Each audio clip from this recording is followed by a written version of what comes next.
want to talk about the radial deviation in the wrist.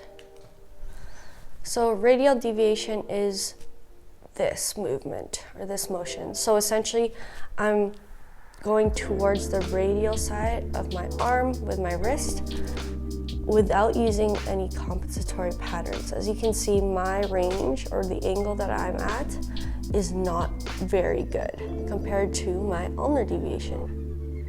There's like a sudden stop here. So outside of using wrist cars, which I'll link just above here, are some other exercises you can do to improve your radial deviation. So I'll go through that today, and I'll also talk about why radial deviation is super important for the sport of disc golf.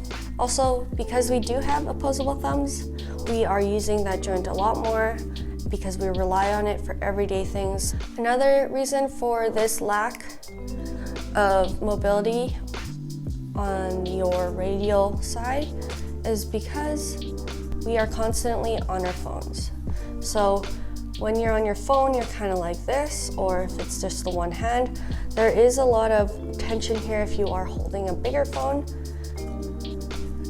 And because of that tension, you are also using your thumb, kind of creating some stabilization here. So in a way it's strong, but it's not strong because you are compensating there. And that's not good for it, and you'll never increase that range. So let's go through some radial deviation exercises that can help improve this angle that we're trying to work on here. For the first exercise, you need some kind of band. You can attach it to the wall, or you can also hold it with your other hand like this.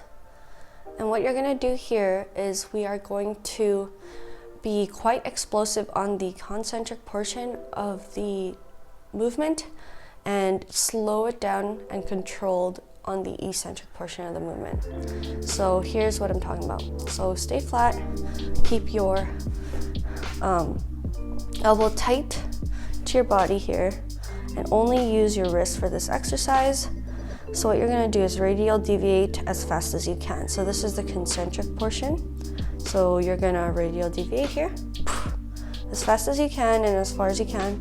Here you're gonna hold for 2 seconds, there's the isometric contraction, and then you're gonna slowly bring it back. Now we're gonna specifically work on the isometric contraction, and all you have to do is find some kind of wall here.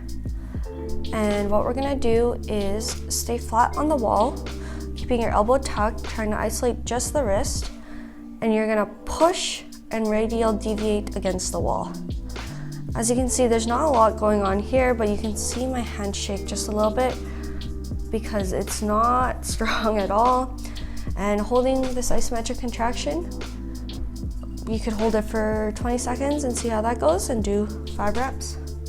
It's pretty difficult, it doesn't look like much, but it's a great exercise to add.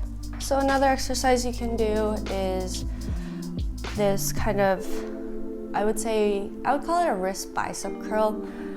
So essentially you want to keep your wrist at neutral here, and then you're going to slowly bring it down and then curl it up just using your wrist here.